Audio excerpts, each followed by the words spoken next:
Michigan Magazine is kept on the road by our many Michigan friends. Cops and Donuts Bakery, downtown Clare, a winning combination. Cops and Donuts. Thunder Bay Resort, a destination for all seasons with special events and packages. Thunder Bay Resort in Hillman. Cops and Donuts Bakery, downtown Clare, what began as a crazy idea among 9 police officers to purchase the historic Clare City Bakery quickly became an international phenomenon, carrying on a Michigan tradition with delicious donuts, pies, pastries, breads, original coffee, and more, plus a full menu at the new adjacent Traffic Stop Diner. Downtown Clare, a winning combination. Cops and Donuts. On this edition of Michigan Magazine, Dwayne LaForge of our Make It Happen series visits the Standing Company of Saginaw, a company whose mission creates the opportunity for the physically challenged to stand tall once again. Then we're heading to Metamora to meet a modern-day Geppetto, Tom Cruise, clockmaker. Stay tuned, it's all coming up on this edition of Michigan Magazine.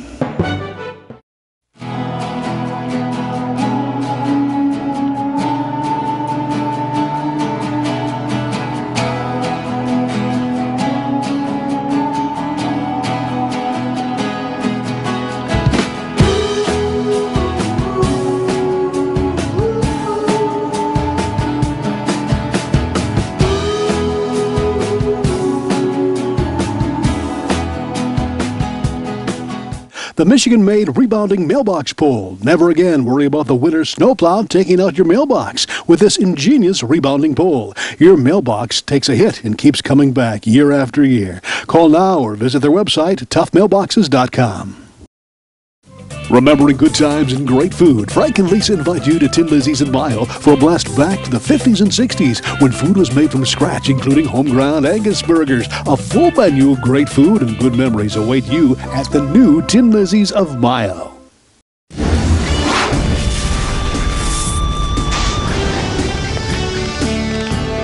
Dwayne LaForge and family of West Branch, Michigan are on a mission. The mission is to make it happen for the physically challenged. After a tragic motorcycle accident that nearly took his life back in 2000, Dwayne woke up from a coma with a traumatic brain injury and the realization that he lost his left leg. After more than a decade of physical and psychological therapy, Dwayne and his family are hitting the highways and byways to bring attention to the plight of the physically challenged. So instead of struggling over a decade within the system, Dwayne LaForge vows to get answers for you or someone you know that's physically challenged to get back to living and enjoying life, to make it happen now. On this edition of Make It Happen, Dwayne and crew face the age-old problem of the wheelchair-bound, and that is standing.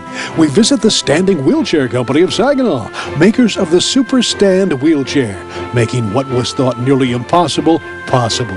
Dave Masick, founder of the company, greeted us as we arrived at the Dixie Highway headquarters, excited to share with Dwayne what his company has accomplished. Dave had testimonies to share and actual clients ready to tell us how the simple act of standing has changed their lives and given them hope again.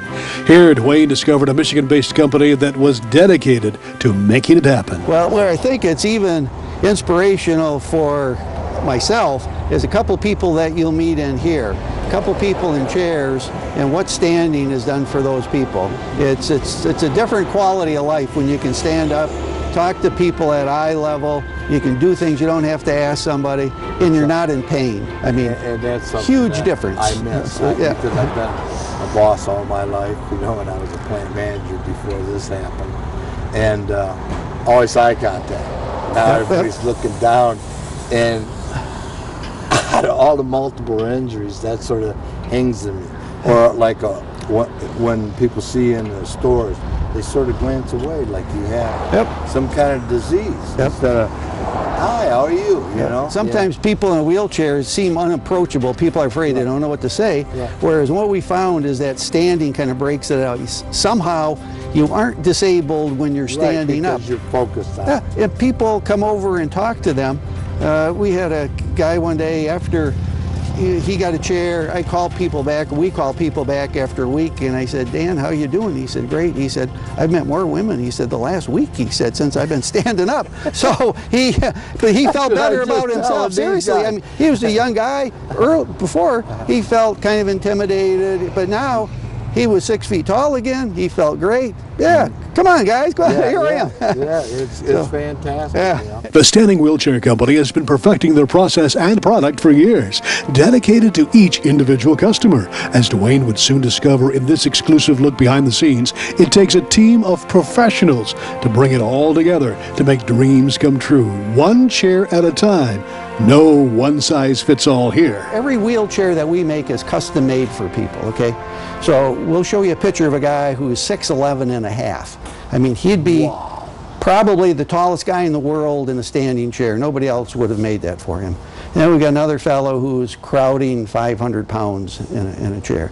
So what we do is our people that go out in the field see somebody, we let them try the chair, then if they like it, and almost everybody likes it, we measure them up, then once they get approved, if their insurance company approves it, then we cut this material to length for their femur length and for their back length, and then build the chair. So that's kind of the sequence. I want everybody to know out there, everything is made here in Michigan. Yep, absolutely. Yep. So Yep. this is a Michigan direct company from nuts and bolts and whatever is made here in Michigan. Absolutely, and we use local vendors as much as we possibly can. There are some things that only come from other states, but right here, it's based right here, absolutely. As Dwayne continued his tour of the plant, it was evident that quality was number one, backed by a team of employees second to none that believed in what they were doing as a mission. From sales executives to the welders and technicians, it seemed that they believed that it was not only the Standing Wheelchair name on the line, it was their own personal reputation at stake. That reputation that demanded to go above and beyond. That was underscored as Dave took time to introduce Dwayne to many of the team members. You can get a paycheck anywhere, but here we're doing something to help people who, for whatever the reason is, their life has issues, and we're doing just a little bit to make their life a little bit easier or a little bit better. And you know, that's above the paycheck. What's nice is that it makes you want to come to work. Exactly. And when you get done with work, you know that somebody else is going to appreciate what you have done. Right. So that's a big reward all the way around, you know. So I'm very proud to meet you, and good job, and I hope you have many, many years in this business, and I'm just glad everybody here smiles, and if you can't get positive from that, I give up. I give up. No, we're fortunate to have these fellows here, and the crew we got is, I'm bragging here, but they're good though. Really. You have the right to brag. Ed has got a lot of history with their chair. He lives in Indiana. And he's got several businesses in addition to working for us. He's a farmer, a strawberry farmer. He grows strawberries, asparagus, blackberries, raspberries, also raises Dobermans. And he's a consultant for Purdue in their AgriBility program. AgriBility Project works with farmers and ranchers across the country that have disabilities. You know, farming is one of the most dangerous occupations in the world, really. And when a farmer or rancher becomes injured, there's no reason for them to have to reinvent the world. AgriBility helps them share ideas, techniques, and technology on how they can modify their equipment or their operations so they can continue to still work and continue to still do what they do. So, yeah, it's just fantastic. Yeah, it's just doing what you're doing, except in the ag community. That's just great. I can't believe how easy that chair goes down and back, and you know, it's just like a regular chair. I mean, how great, you know, and that's one of the things I was talking about that I miss is the eye contact with people, because most of my life I've been a boss, so it's a little tough when everybody's looking down at you, or when you walk into a situation in a store or something, somebody walks by and just glances and looks away like you have some terrible disease or something, instead of going, it's almost like you're invisible. So. Yeah, right. Yeah. Correct. Dwayne's tour of the Standing Wheelchair Company in Saginaw continues on a future edition of Make It Happen as we hear more amazing testimony and witness the incredible detail that goes into each Michigan-made standing wheelchair. Join us then as Dwayne LaForge continues his journey for the physically challenged to make it happen. Michigan Magazine is being brought to you in part by Experience the beauty, artistry, and taste of northern Michigan. Come to Amish Country Natural Products on Mount Tom Road, north of Mile, just off M33. From arts and crafts to fresh foods and vegetables, all natural, all local, all good. Stop by and get acquainted with Amish Country Natural Products, 1454 North Mount Tom Road, Mile. Clemix Sales and Service on Mapes Road, west of Mile, your complete recreational vehicle sales and service connection. Visit their beautiful showroom of new and pre-owned ATVs, lawnmowers, power equipment, snowmobiles, utility vehicles, and more. Clemix Sales and Service is also the home of the American-made Victory motorcycle line on display at Clemix on Mapes Road, Mile. Discount Foods, downtown Mile. Find national name brand foods and merchandise at sharply discounted prices. Shop the smart way and please the family without breaking the budget. Discount Foods, downtown Mile. Late in the evenings in the small southeastern Michigan community of Metamora, if the wind is just right, you might be able to hear the rhythmic ticking of dozens of handmade clocks coming from the workshop of this modern-day Geppetto, John Cruz. John is a self-taught jack of all trades and master of quite a few, including the art of clockmaking, specifically grandfather clocks constructed from scratch. From Michigan lumber, John constructs from precise measurements wooden gears that make these majestic masterpieces one-of-a-kind prized possessions. With the help of his friend and colleague Harold, John has constructed 16 clocks of this sort within 16 years. That's a clock a year, not because he had to, but because he wanted to. It's a true labor of love. We have a beautiful grandfather clock here, John. First of all, tell us, how did you get into the world of clocks and making them? Well, basically, I always wanted one for the house, and I couldn't afford to buy one. They were very expensive. So I thought, well, I do woodworking, so why not try to build one? So you went into woodworking before you even got into the actual... I was doing woodworking. Well, that's a big project. Did you run into anything that you didn't realize you'd run into as you went along? Yeah, lots of things. I still do. You still do every day, I bet. Right. Tell us a little bit about your clock, and I understand that they're wooden gears. Is this something unusual as far as grandfather clocks is concerned, or is that kind of normal? Well, not really. Probably a long time ago they built wooden geared clocks, back in maybe the 1700s. But you don't see them anymore today, at least I don't. I haven't seen any, so. That's one thing that makes the clocks different is a gear train is wood. So. You prefer wood over the metal gears? I mean, is there no, it's something I can work with. Well, tell us a little bit about your clock. Could you give us a little rundown of what this is and how it's constructed and some of the highlights? Well, it's made out of oak, one thing. And the face is a purchased face from a clock manufacturer. It's a metal face. And it has stained glass. I do the stained glass on it. You actually do stained glass too? Yeah, I do the stained glass. And on the inside, the weight is turned on a lathe. Now, what is this weight for? How does this... This drives the clock. This has lead inside. If you can see, there's a pulley inside. Okay. And there's lead inside of the weight, so it drives the movement. Oh, okay. Gravity pulls it down, and the pendulum is a governor, keeps the time. So you wind it up through the face? Yes, you wind it up right here. All right. You want to open the door up like this. Insert the key. Okay. And it winds up like that. I see, and the weight goes up. Right. And gravity pulls it back down. So that's how a grandfather clock actually works. I've never realized that before. Now, how many hours of work is into something like this? This is a beautiful... Probably about 500 hours. My gosh, where do you start? How do you begin? Well, I start with raw wood first. This is how they start out right here. These are the case pins we were cutting. Okay. And these go in here. There'll be 4 of them, like this. And then this will come apart. I can't get it apart right now because I have it pinned together.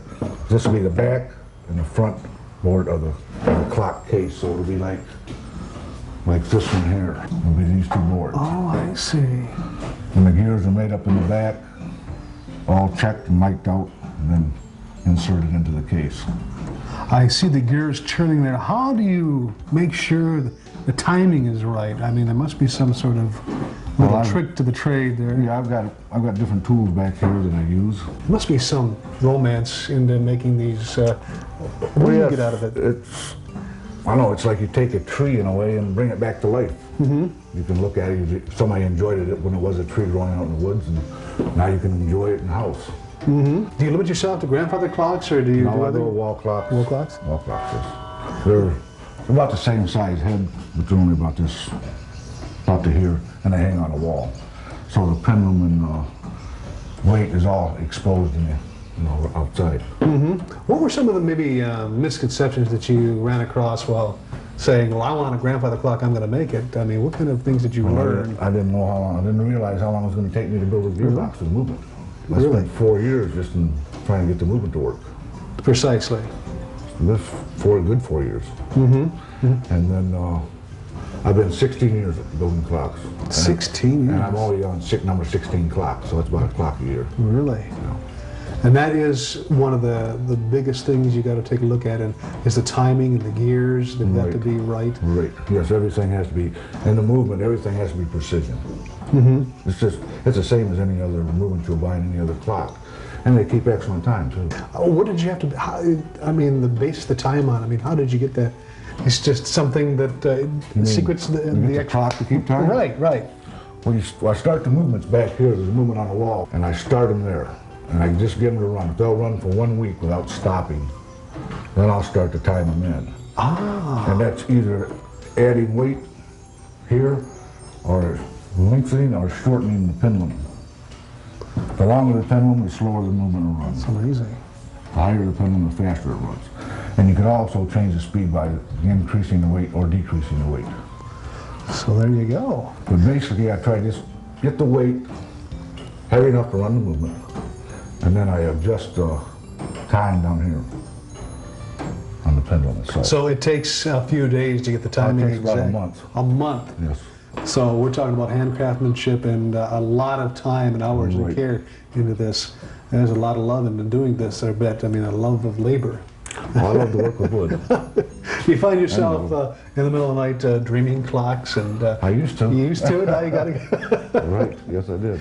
My goodness. Where did you go to start learning about this trade? I mean, are there masters that you learned from, No, or is it just... self-taught. Self-taught? Self-taught, yes. Where did you go? I mean, did you just research it yourself? Well, or I just researched it. I looked at some books on gear trains, and basically I understand transmissions of cars and that, even though your gears are built different than a steel gear is built. And basically it's just hit and miss.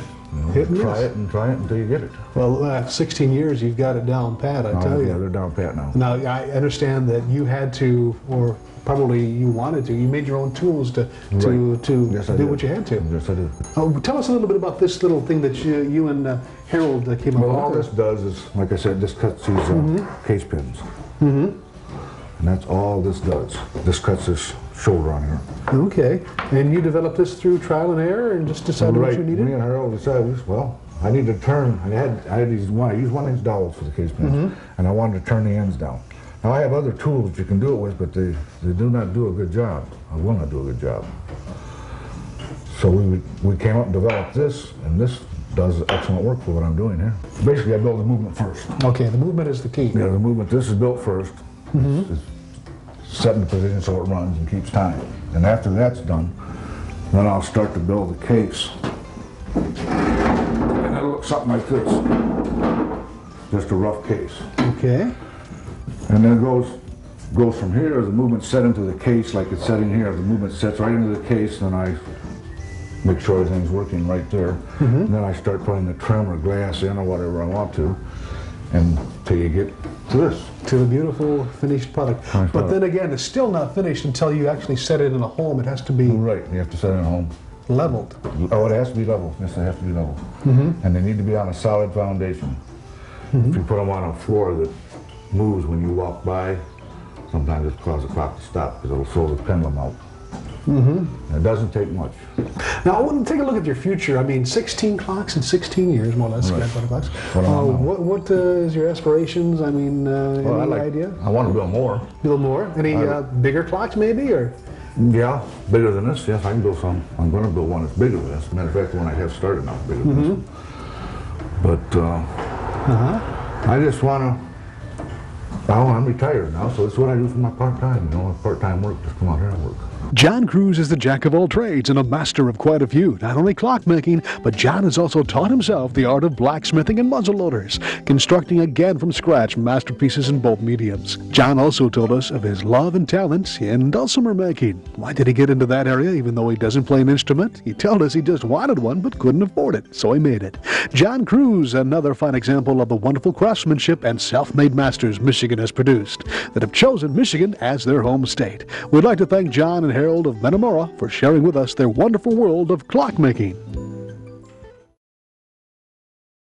Vacation. Don't make the planning of it more than what you're trying to get away from. At northernmichigancabinrentals.com, you can choose from over 2,500 cabins, cottages, lodges, resorts, lakefront vacation home rentals, and more. Whatever experience you're looking for, from rustic to luxury and everything in between. No more rustling with telephone books. No more endless internet searches. Just one site with over 2,500 Northern Michigan destinations. northernmichigancabinrentals.com.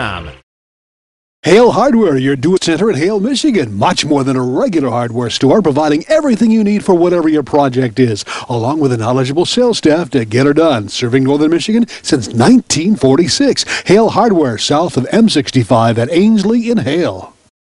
Thanks for joining us on this edition of Michigan Magazine. For more information on today's show, visit us at these websites and follow us online 24/7. We'll see you here next time on RFD TV. Have a great week. We'd like to thank all those that help keep Michigan Magazine on the road. Thunder Bay Resort, a destination for all seasons with special events and packages. Cops and Donuts Bakery, downtown Clare, a winning combination. Rose Valley Winery on Beechwood Road in Rose City. See what thousands are raving about, creating a delicious variety of award-winning Michigan wines. Stop by and taste for yourself. The taste of Michigan is yours at Rose Valley Winery. Have fun with your photos at Rose City Drug. In the photo department, get fast processing and have fun by creating unique digital photo gifts on site or online. Save those precious memories at Rose City Drug, 2640 North M33 Rose City, or online. Borch Healthcare of Rose City and West Branch, skilled nursing and rehabilitation facilities in beautiful northern Michigan. The Rose City facility is a leader in dementia care, specializing in the treatment and care for those with Alzheimer's. For more information or to schedule a tour, call us now.